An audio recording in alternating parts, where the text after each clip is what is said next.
G'day guys, today we are talking about the Deadstart Barbell Row. Fantastic exercise to make sure that firstly that your form is absolutely bang on, because we must start and stop, and also a fantastic new stimulus to put your muscles under that you may have been creeping into a bit of momentum. It just removes all these factors and it creates a greater stimulus through the working muscle. Right. Let's talk about setup now. Height-wise, when it comes to the barbell position, I want you, so if you watch our barbell bent over row demonstration, I tell you to always finish with the barbell just below your kneecap, so we create points. All right, so that was point 1 or 2, I can't remember what I said, but point 1 is just below the kneecap, so that is where we want to start, and then point 2 is up and into our belly button / our hips. Okay. So that there is how we're going to set up with the bar. Let's talk about our body position. Whenever we are doing a row, understand this, that the body wants to be pulled out of position, obviously, all right? So it is on us in order to control or create stability and control through our own body. So what does that mean firstly? Well, because we are doing a free weighted exercise, we must control our entire body. That starts with the bottom portion of our body. So when we are setting up for this exercise, I'm looking to set up with the barbell tight to my shins. I'm screwing my feet into the ground, or another way to think about this is that I'm trying to rip a piece of paper with my feet. For those who don't know, our 3 points of contact are 3 points of contact with our feet in order to screw in line with our big toe and our pinky toe, and how you feel that is you come up, and where you are standing when it comes to your calf raise is points 1 and 2, okay? Points 3 is if you rock back onto your heels, that's point 3. Right, so here we have point 1 and 2 and 3. And screw our feet in, it's going to make our feet feel as if it's going to blow out the side. Point 2 is your pinky toe, and then point 3 is your heel. It's going to feel as if point 2 and 3 are connected all the way down with the weight of your foot. So your weight is on the outside of your feet, not the inside. Okay, by placing or screwing your feet in and placing weight to the outside of your feet, your knees are going to go out, which is going to allow our body to sit nice and comfortably between our legs. If our body is, or if our knees are in and our body's trying to squeeze its way in, you'll notice that if I get in this position, I start to round off naturally, right? This will open us up and make us vulnerable to potentially hurting our lower back. So again, knees want to go out. When we do push our knees out, another effect of this is that our glutes switch on, all right? So going like this, our glutes come on. When our glutes come on, it takes away that load from our lower back. So a lot of people, when they do back exercises, feel it through their lower back. It's a fair chance they're not setting up their lower body correctly, right? Or they're just executing the lift really horribly. That also happens. Okay, so now we have our leg position. We want to make sure that we are doing, or we're setting our lower back up, or our back, up really well.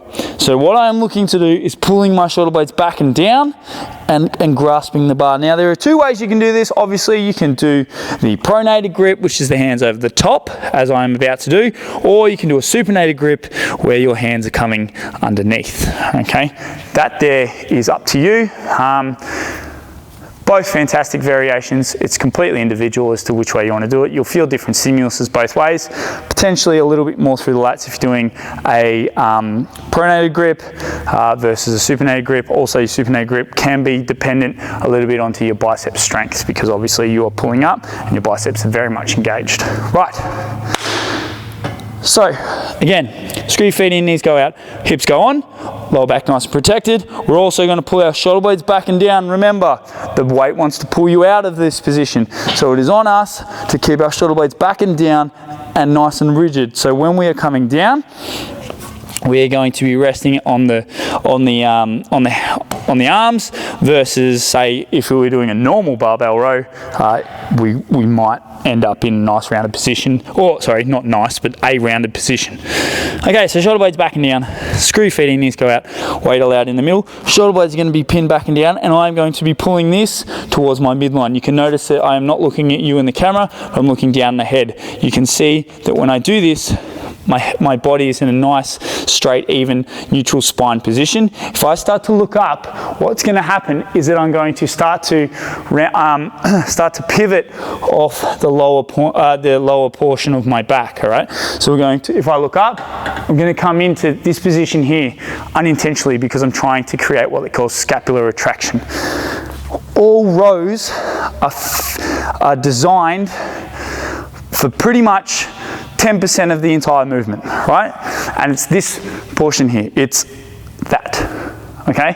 If you are not nailing that portion of the row and squeezing your scapula together, you may as well put the bar down because you're not effectively going through the entire full range of motion. You're not getting the most out of the row, and again, the whole purpose of the row is scapular retraction, so you're essentially not doing the row correctly, or you're not doing a row at all. Understand this. Tension on a working muscle is a principle, so it's time under tension to create hypertrophy. Now, if we can create stimulation and tension through that particular muscle over a prolonged period of time, or accumulate stimulation over a long period of time, you are going to get far more significant results than you are if you are just moving load and not getting that time under tension done and correct. Okay, so again, screw your feet in, knees go out, shoulder blades back and down. Keep yourself nice and rigid, nice and tight. Remember, big deep breath in, brace through your midsection, and pull. 1. Now, what we actually are going to do in this particular instance is that we're going to be a little bit further over the top of the bar rather than leveraged back. Okay, so we're going to go over the top of the bar, so we have a nice line, a nice straight line of pull. So again, shoulder blades back and down, up, touch, 1, up, touch, 2. Okay, we can even pause at the top. So up and control down. Oi, where's my lights gone? Hang on, 2 seconds. I need to run up and down. Where'd you go? Where'd you go? Oh, come on, you. Oh, why are you not going? Why'd you not go? Oh, you mongrel. Come on. Switch on.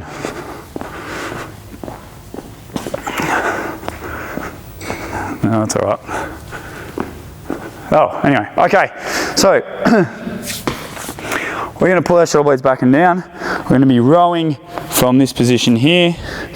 Okay, up, touch, down, drive. Control, up, touch, down, drive.